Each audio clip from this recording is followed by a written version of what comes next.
If you don't have influence or an audience or a big following, growing a podcast is almost impossible. I know people who have been podcasting for years and are still stuck with the same amount of downloads or have quit podcasting. That's why when somebody asks me whether they should launch a podcast or start a YouTube channel, I always say both. Podcasting is powerful if you have an audience.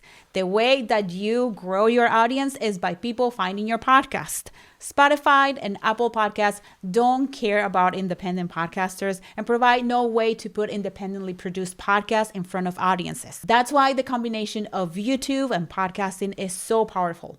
YouTube recommends your video podcast to audiences because it has an algorithm that does exactly that. This means steady growth for your video podcast while getting all of the amazing benefits of having a podcast, like building a long-lasting connection with your audience. In this episode of Content Jefe, I'll introduce you to Kathy Buchan, one of the hosts of the Cinemando podcast, a movie review podcast. Kathy and her co-host Burke and Mark turned their small podcast audience into the millions in only 2 years. In this episode, she shares their journey from behind the mic to making videos for YouTube, her best tips and advice, and how she stays on top of her content production. She's a content making machine who turned her passion for films into a successful video podcast. 3 things before we get into the episode. Subscribe or follow Content Jefe, enjoy, and take notes. Pod Sounds Cool presents Content Jefe, the podcast that helps online business owners make better content and more money. Let's Jefe up. 43,000 subscribers, 50 million views, and more than 1,000 videos posted on the platform. Like, that's a big accomplishment. You are a content making machine. It's obsession, I think is what it's called. Did you think that this was something that was going to happen for you and for Mark and Burke? No. To end up in YouTube and just having this explosion on YouTube? No, because when you start on YouTube and you put out your videos, you get like 2 to 3 views, and it's like discouraging, and it's also very uncomfortable because we started with just audio podcasts. That's how I discovered you guys and learned a lot from you guys, learning how to do audio podcasts. And then when you guys went to YouTube, I'm like, now we have to go to YouTube. So we tried it, and honestly, it's like when somebody asks me, I'm going to do a podcast, I'm going to get on YouTube. Don't even bother with the audio only at this point, because it's just the difference between the reach to get to people is insanely different. Like even now, like our audio podcast is still kind of the same, but the YouTube is going crazy.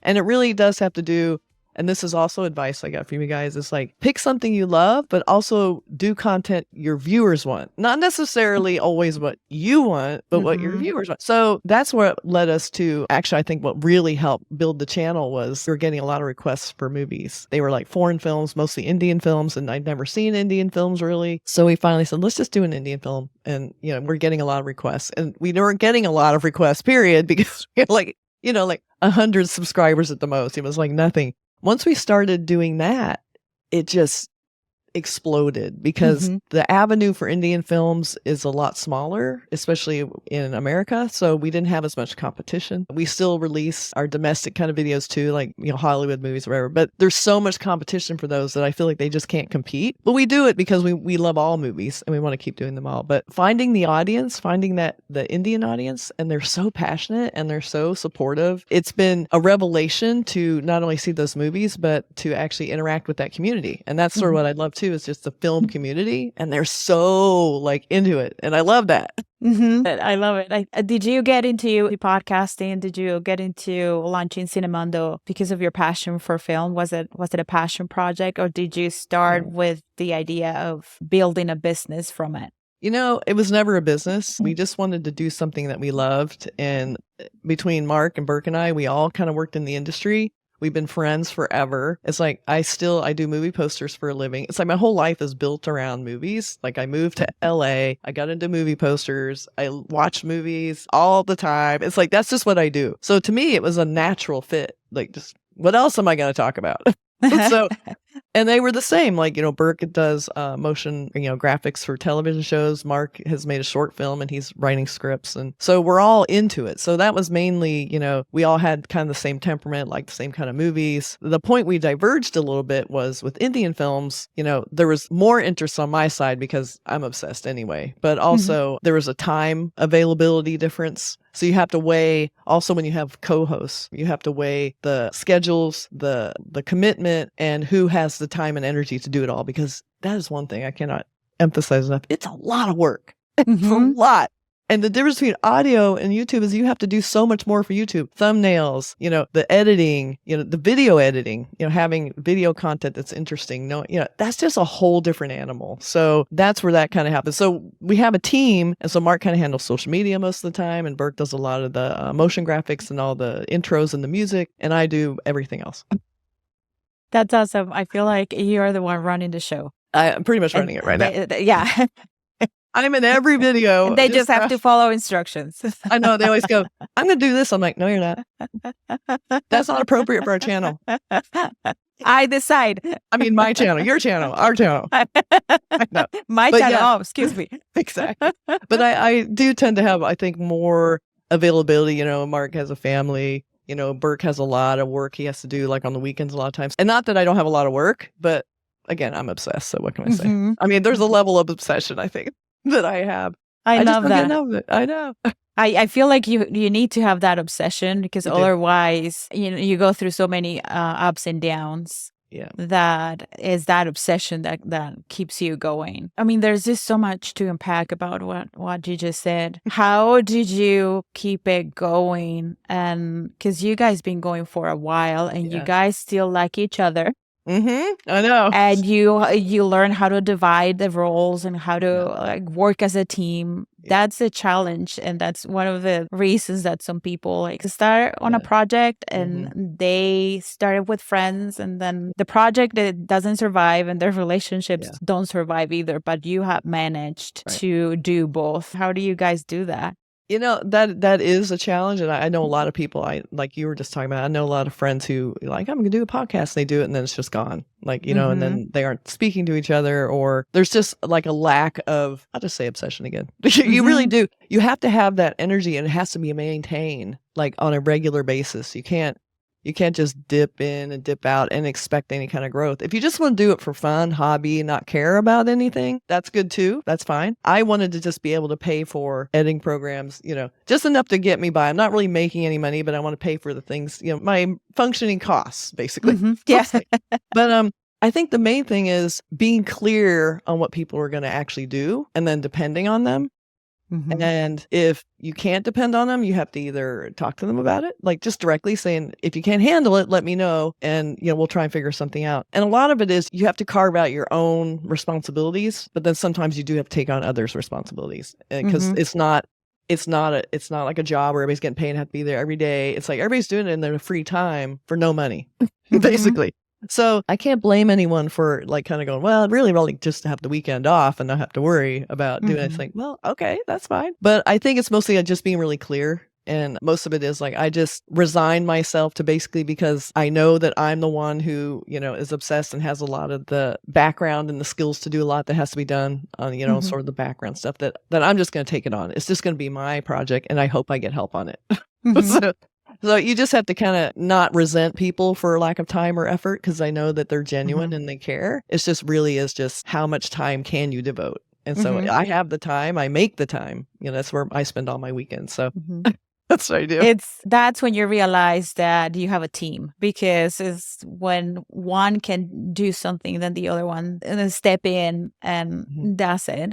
And we go through that too here with Steven. There's a lot of like back and forth, and we have kids, and so we have to coordinate schedules. But I was asking you that question because sometimes it's really hard to work with people and to find a team and find that balance between, okay, I have this passion and I'm going all in on this project, and then the other ones are like just barely there, just barely doing their thing. But as long as they're there with you and supporting you, it's like, that's teamwork. And Also, it's getting outside your comfort zone because I am not comfortable doing solo. Like, I see a lot of people just doing their own podcasts, like, or their own videos, and they do it by themselves.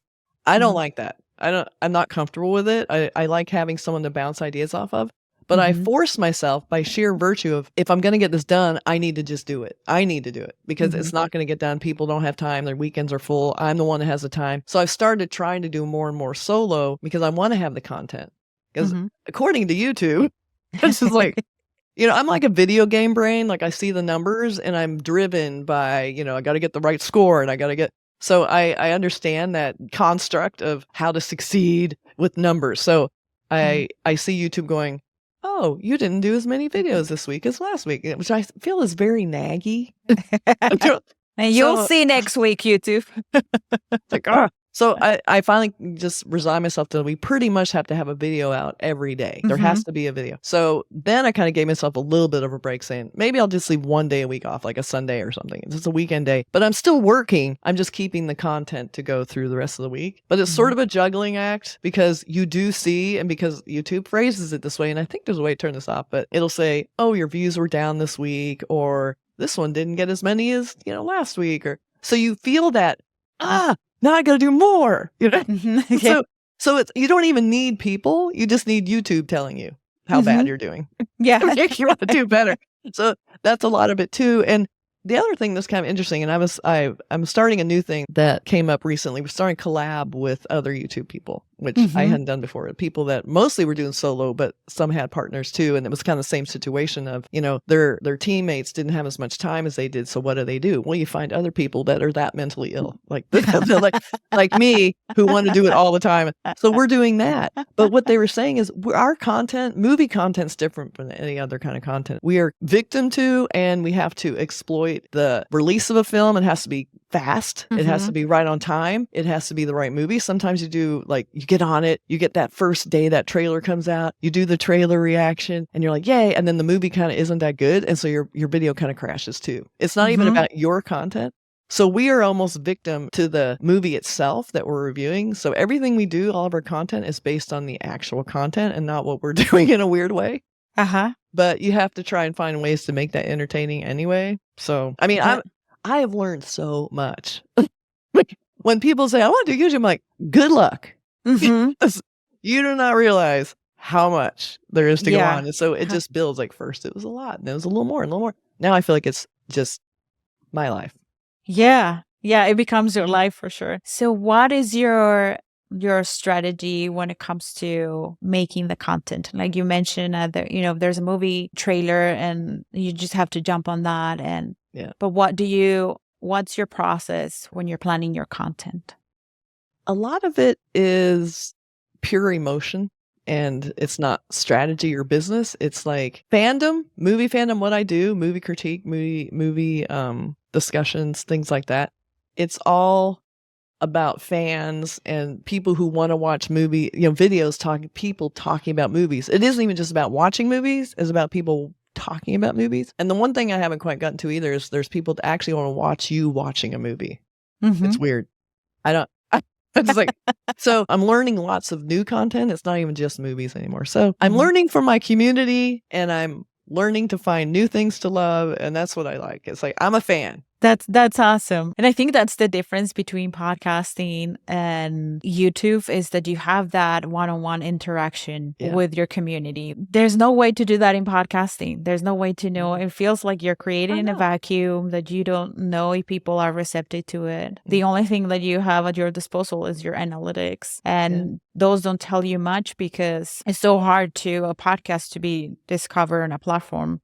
And I think you're right. I think, the sooner you can just incorporate a camera in your workflow, that's going to make a difference. Huge. So you mentioned that it was a transition for you from recording a podcast to adding a camera and start making videos. So how did you make that transition so it wasn't that painful, or did you just jump into it? It was painful. I just want people to know that you're not going to be happy with how it looks at first, probably. No matter. And also, don't overthink it. It's rough. Like, we were just like at our desks with our, we didn't even think about it. It was just whatever was in the background was in the background.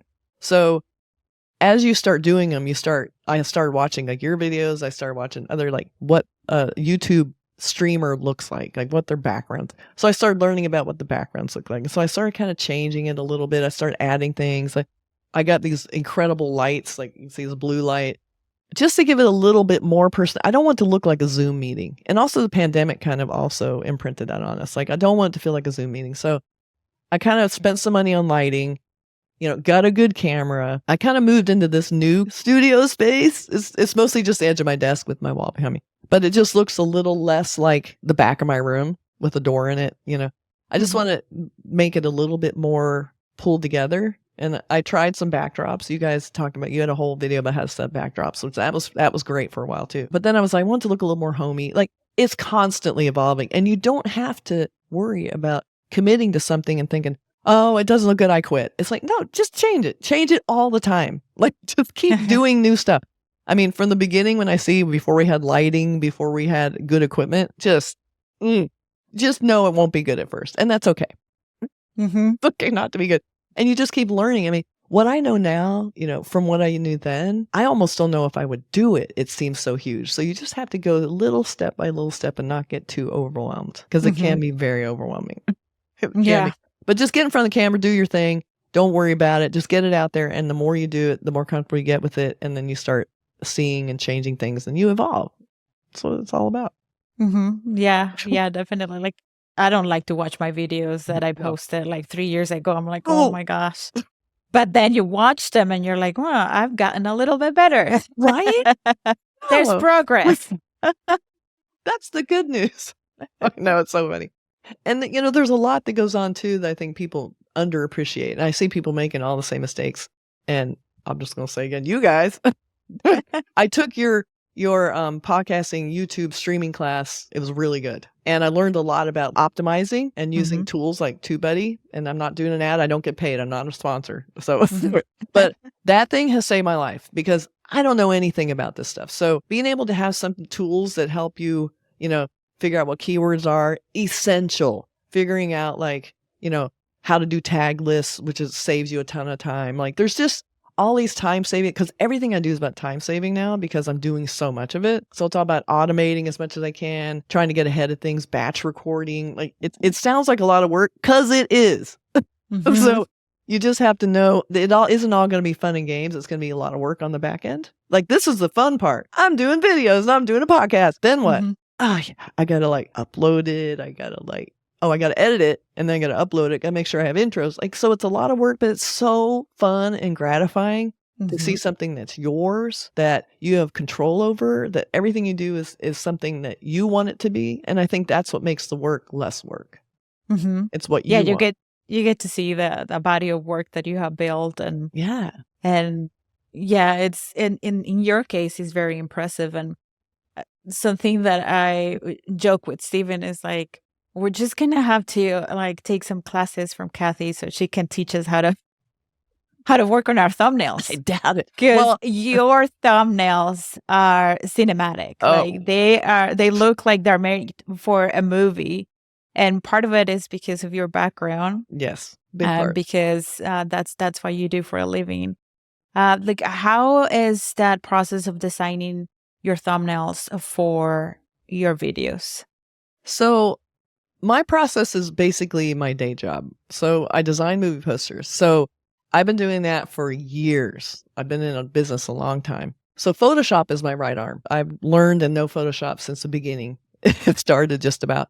So I am very comfortable with Photoshop and all the tricks. Now, what has really helped, and this is something people could take advantage of, is all the AI stuff. And I know it sounds like a bad word now, but the AI stuff that's involved in Photoshop and design now makes it so much easier. But it's still just something I do naturally. I look at some people's thumbnails and I think, are mine too fussy? I feel like, first of all, they take a lot of time. Am I spending too much time on something that doesn't matter? And I see others with the big heads, the poster in the middle, big bright type, and it's done. And I'm like, and I see it, then they're successful. And I'm like, I don't know if the thumbnails matter. But then I cannot just innately myself pull back from over designing everything.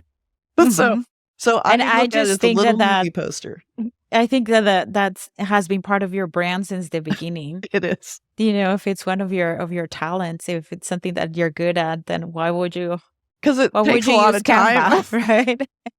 I They think it takes me do. more time to do a thumbnail than the podcast. But at the same time, we did. This is something you recommended too. Do a good photo shoot. Just do a photo shoot. Get it, and it doesn't have to be big fancy photographer. Just get some good lighting and do a bunch of great shots on a white background so you can silhouette it if you need it. Cut yourself out and just reuse that stuff. I feel like we take this beautiful shoot we had done. We had makeup, hair, because we have friends. They're in the business.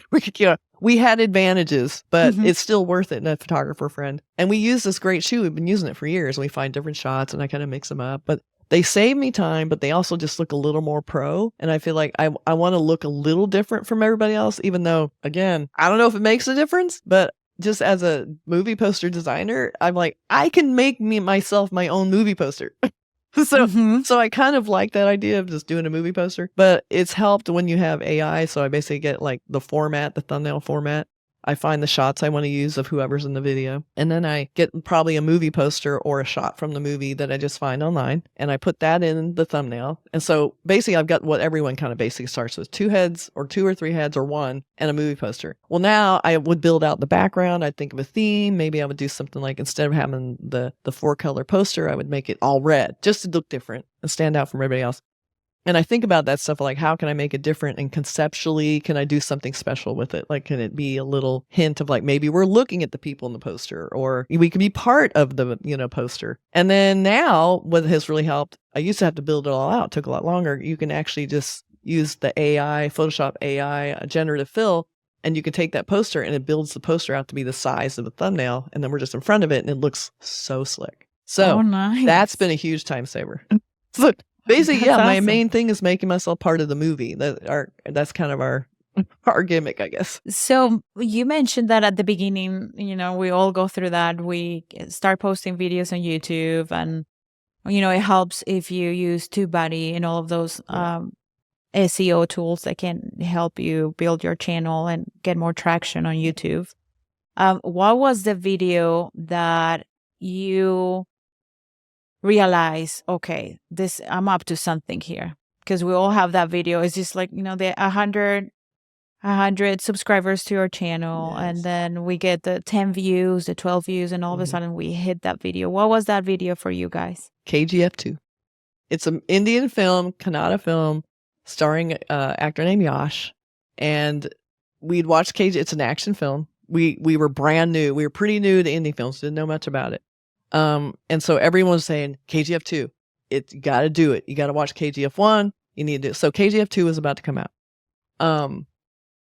We did a trailer reaction, posted it, and then we're going, in the first 5 minutes, it had 1,000 views. And we're like, what? Wow. And then we're watching it, 10,000, 20,000, 30. And this was within hours. And we're like, what is happening?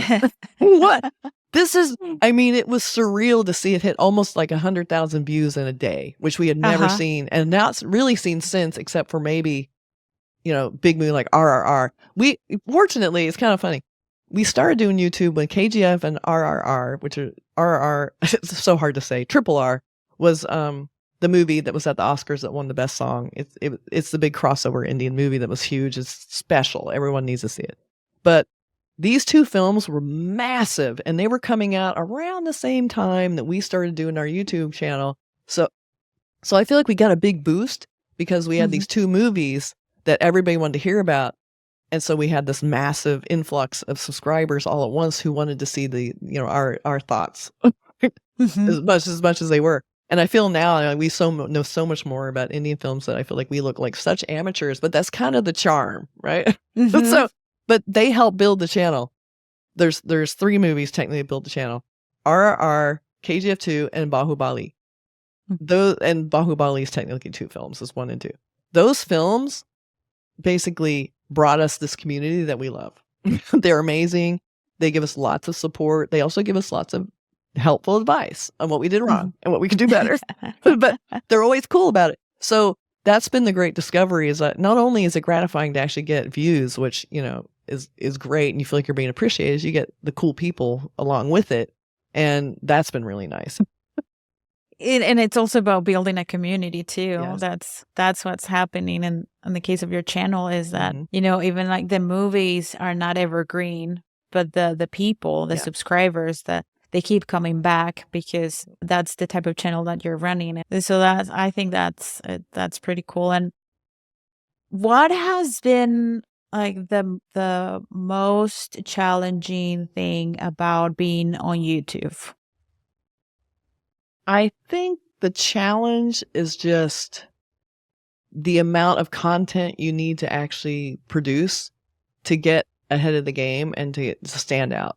I've started collaborating with a channel called D54 and a channel called Per Daisy Reviews, and it's Melanie and Amit. We have helped each other so much, and it's been great having other people to be as obsessed as I am, help me put out content for their channels, appear on multiple channels. We're all appearing. Like, you cannot escape us now. It's like, it's not even like my channel shows up in recommended or shows up in a search. Now we got, us together and, different variations showing up everywhere in 3 different ways. So the collaborating is also great. Like, we're teaming up with that, and we inspire each other, and kind of reinvigorates the whole idea of the content and learning and meeting people, learning stuff and meeting people. So that's another thing I'd recommend too, is when you do decide to do YouTube and you do decide to get out there, don't be afraid to approach people and go, hey, you want to collab?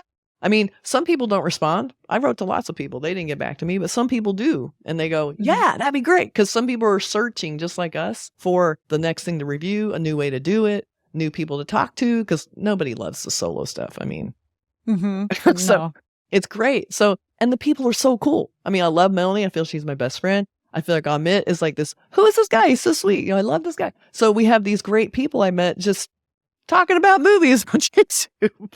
Yeah, I feel like that's the way to do it, because YouTube is so hard sometimes, and sometimes you don't feel like doing the content. Yeah. You don't feel like getting in front of the camera, but if you reach out to other creators, you find the support you need, and you also find that, like, I've been there too, then this is what I do to get myself out of those pickles. Yep.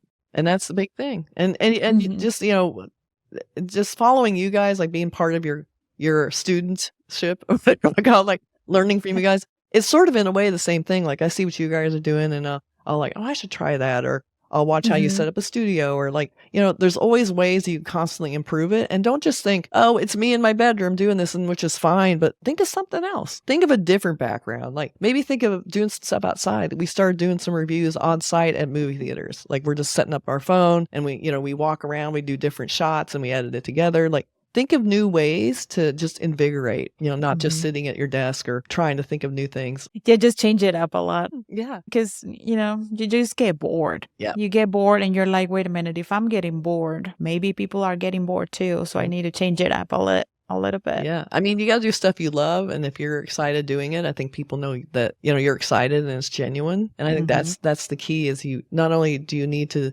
really love what you're talking about, because you're going to have to talk about it a lot, is that people can tell when you're faking it. And so I think what people really want, which I think is in short supply, is just genuine, like, emotion. And I think when it comes to movies especially, there's a lot of negativity. So I don't look for movies to slam them or hate them. I don't go into a movie thinking, how can I like hate this movie? I'm always like an advocate, always trying to find something I like. I don't want to bring that negativity to movies, because it's hard to make movies. So I like it to be positive and uplifting and fun. And I think that's sort of what I'm bringing to it, is people don't have to worry about like me ranting usually, unless it's really egregious. There's been a few, but I like all movies. Yeah, you're passionate about what you do, and that's why you are where you are. That's why your channel is performing so well. It's crazy, and it's even more pressure. Yeah, the bigger you get, the more pressure you get. And I was gonna ask you. You said that you still have your full-time job, and you're making content, a lot of content for YouTube. Do you still produce your podcast? We are producing the podcast, is taking our YouTube videos and posting them to our audio podcast. We don't do a separate one. It just became, for the amount of downloads we were getting compared to YouTube, it didn't make sense to spend a lot of time doing the same content in a different, I mean, it's all the same, it's audio. There's a little tiny bit lost if it's like a trailer reaction, but I'm amazed how well trailer reactions do anyway. People just hear them. It's like, It's like hearing an ad on TV or on the radio or something. But I want to keep the audio podcast going. Like, you almost don't really need it, but I like that it's there, and it feels like it's how we started. So I want to keep it going.